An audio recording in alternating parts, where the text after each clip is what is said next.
Hi, I'm Reed Vertisoto from ReedVerde.com, your official Subsplash consultant, and this is episode 2, lesson number 2 for Subsplash 101. So let's jump right on into it. Today we're going to work on just the basics of how the app is built and how you're going to use it and its general tools. So let's jump right on in. Here's the number one thing. Whenever you're working on the app, I want you to have the app in your hand so that you can see immediately what is happening when you all of a sudden rearrange something and hit save. All right? If it doesn't show up, you either didn't hit save or you didn't put it in the right spot. So always have the app in your hand so you can check to make sure those things actually happen. All right? So let's start. At the very beginning, we have these tabs, as you can see. Start here, This Week, Media, My Gateway, and Give. And on your phone, they show up on the bottom, okay? These tabs are associated with a list, all right? You can see it says This Week List. The list is full of content. Think of a list like a folder. It can hold items.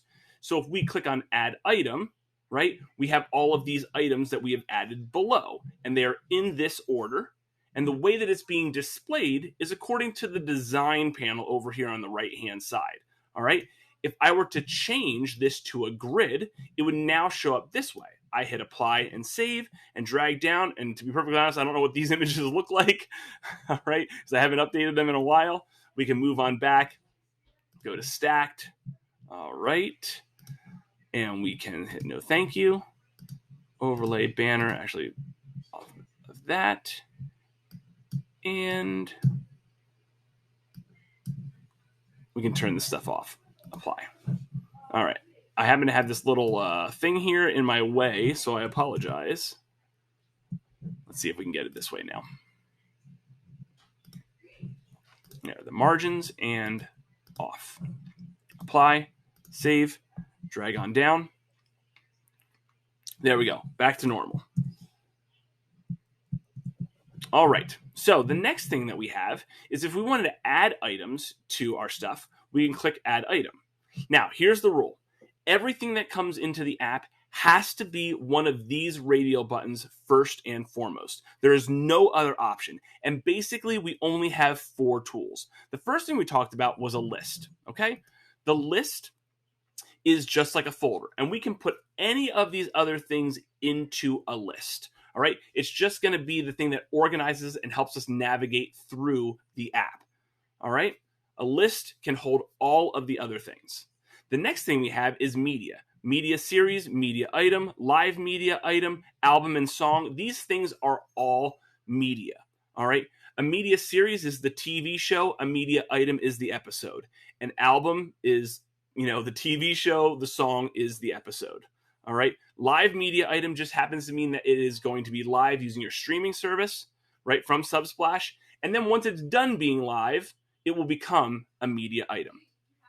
Media series can only hold media items, unlike a list which can hold everything. And media items can only belong to media series. Media items can only belong to one media series at a time, all right? Same thing with album and song. Albums can only hold songs. Songs can only belong to one album at a time, all right? A list, like I said, though, could hold an album, a song, a media series, a media item, and so on. So far we've got lists and we've got media. The next thing we have is events. So calendar is the TV show and events is the episode. Calendars can only hold events, and events can only belong to one calendar at a time. So you may have an all-church calendar and a youth calendar. The events can only belong to one calendar at a time. The last thing we have is links.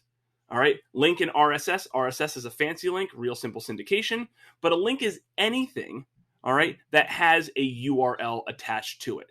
So if you want to go to a Spotify playlist, or you want to go to your SnapPages, or to your other website, or you want to go to somebody else's website, to Eventbrite, Spotify playlist, any of these things, if you can find a URL, you can put it in as a link, okay? There's only one rule that you need to figure out about links, though. They either open up inside the app or outside of the app. You can open up links inside the app if they're safe and no transaction could ever be completed. So if you sent them to your Google form It's probably going to be safe because you're just asking them, when did you last visit and what's your name, right? But let's say that you send them to Eventbrite, to your free event. Well, of course, they're not going to be able to buy anything because it's free. However, they could navigate around and get to an event that might ask them to pay for it. So you have to make sure that originally that link opened up outside the app. All right. So this is the basics for building your Subsplash app. All right. We have tabs, and tabs are affiliated with a list.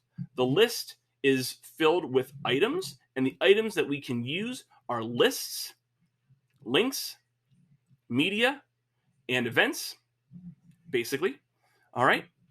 And those items are being displayed in your app by the design panel. In the next episode, I'm going to go into more about how to use lists, how to use events, how to use media, and how to use links. For now, that's it. If you have any questions, please reach out to me. You can always find me at readverde.com. All right, thank you so much, and take care.